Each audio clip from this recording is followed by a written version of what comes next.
Pues mire, Carlos, los delitos que se pueden configurar son delitos típicos de servidores públicos, de ejercicios indebidos del servicio público, y algunos otros delitos contra propios del sistema financiero.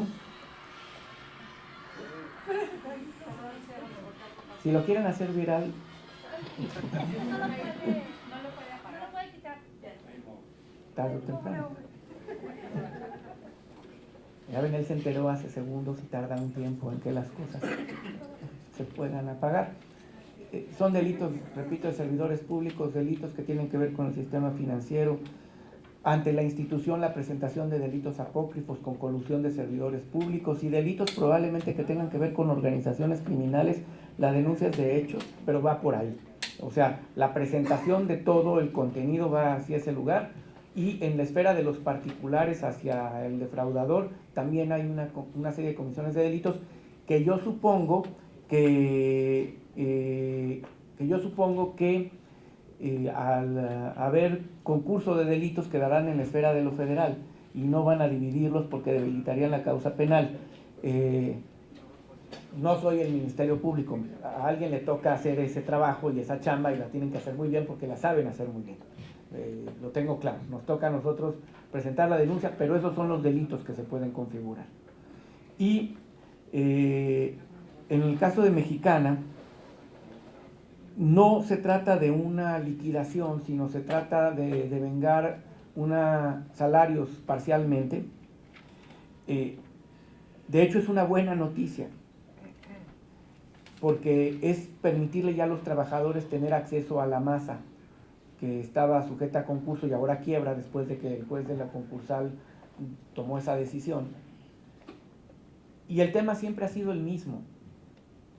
El tema es que el procedimiento que llevó a la quiebra de Mexicana hizo que a lo largo del tiempo los recursos que se tenían como activos se convirtieran en enormes pasivos para esa empresa, por razones que también le corresponde investigarlas a los jueces penales. Lo que hicimos desde que llegamos fue analizar con toda claridad el asunto Mexicana, y no se trataba, desafortunadamente, y se hicieron todos los esfuerzos, de ver si había posibilidades de un rescate de una empresa. Siempre se decía que había una persona que quería invertir, interesado, y que luego no presentaba las garantías, y luego ese inversionista ya no existía. Después el síndico no entregaba las cuentas que se pedían, se entregaran en el juzgado.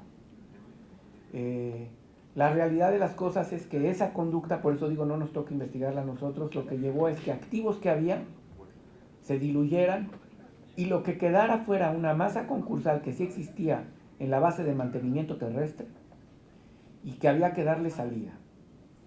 Y ahí nosotros estuvimos ya interviniendo para que pudiera haber, a través de un consejo técnico donde participaran los trabajadores, tener acceso a la información y a ver de qué se trataba los recursos líquidos que se tuvieran.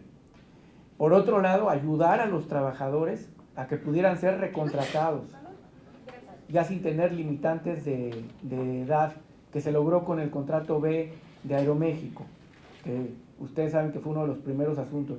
No era solamente tener el contrato B y darle viabilidad financiera a esa empresa, sino era que todos hiciéramos un esfuerzo también para ayudar a trabajadores calificados a que siguieran teniendo un espacio laboral y que pudieran seguir siendo contratados, sobre todo sobrecargos.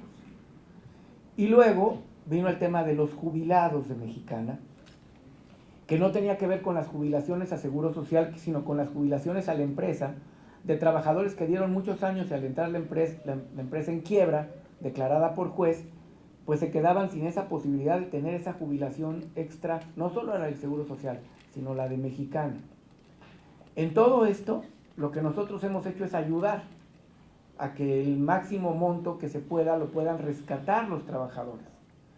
Logramos hacer que Banorte, por ejemplo, pudiera descontar de su patrimonio lo que era el crédito que se había otorgado a la empresa y que amparaban aviones que se tenían parados y que cada día que pasaban parados perdían más valor, que era en beneficio de los trabajadores, y que Banorte hiciera que se dieran esos asuntos, entraran en la masa concursal y que se dieran como beneficio a los trabajadores. Que a los jubilados se les permitiera ser escuchados y evidentemente otros trabajadores no quieren que los jubilados tengan un asiento, porque entonces pues, los recursos líquidos son menores. Digo, esa es la realidad de lo que está ocurriendo. Y ahorita la resolución que se obtuvo es que ya puedan empezarse a repartir los primeros recursos a trabajadores que ni con mucho van a resarcirles el daño que fue causado por particulares, y en donde lo que hemos hecho es auxiliarles. Los slots es un tema complicado de definición jurídica. La pregunta es si un slot está o no dentro del comercio.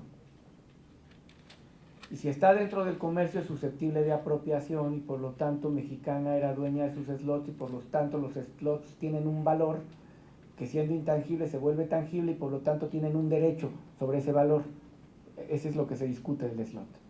O si el slot no tiene que ver con la empresa, sino tiene que ver con la autoridad y por lo tanto es una facultad de la autoridad ver a quién se le da el slot y quién lo cumple y por lo tanto no está en el comercio y por lo tanto no entra en la masa concursal, no tiene un valor tangible y los trabajadores no tendrían acceso. La Junta ha tomado decisiones que se han tenido que validar ante el Poder Judicial de la Federación sobre este tema y hasta dónde pueden llegarse a embargar bienes en beneficio de proteger a los trabajadores. La discusión jurídica sobre si el slot está dentro o no del comercio es una discusión donde además es parte interesada la SCT. Sería, para no entrar yo en una opinión de algo que se está discutiendo, para la SCT sería muy grave que le dijeran que sí tienen un valor comercial, porque entonces perdió facultades sobre horarios y tiempos y quedan en función de la empresa como quiera que les vaya y ya no poderse usar. Y entonces, ¿quién pierde al final? El usuario, porque no se tiene control de eso y se generan riesgos con demoras. Para el trabajador, pues sí tienen un valor porque se otorgaron a otras líneas aéreas y entonces quieren tener un beneficio sobre eso nuevo otorgamiento que antes ellos tenían. Ese es un tema que jurídicamente lo va a tener que decidir el Poder Judicial de la Federación. Nosotros atenderemos la resolución que se tome. No es un tema donde haya precedentes y los precedentes que hay son contradictorios. El caso más cercano, que también está en la Junta, es de Aerolíneas Azteca, si mal no recuerdo, y estaremos en atención de lo que diga el Poder Judicial. Lo que sí quiero dejar bien marcado es que el esfuerzo que estamos haciendo en que primero se sostenga la base de mantenimiento terrestre, en segunda que el líder sindical Yudico permita que entren en contacto con los otros líderes de sobrecargos y de pilotos, en tercera que los jubilados tengan posibilidad de ser escuchados, luego que se pueda armar un consejo técnico, luego que pueda deslindarse el asunto del síndico, luego que el juez de lo concursal defina claramente cuál es la situación de la empresa y luego que sí se les reparta a los trabajadores. Pues no crean que ha sido un asunto sencillo o que se haya logrado por sí mismo. Pues hemos tenido una participación activa en el mismo para que se logre y se logre de la mejor manera a los trabajadores y que puedan tener trabajo las personas que resultaron afectadas gravemente y que no se repita un caso más como el de Mexicana por parte de la Secretaría del Trabajo. Eso es lo que ha pasado y habrá que esperar las resoluciones judiciales. Pero, secretario, ¿qué le recomienda a los trabajadores o cuál es el mensaje? ¿Este monto de los 130 millones? Ellos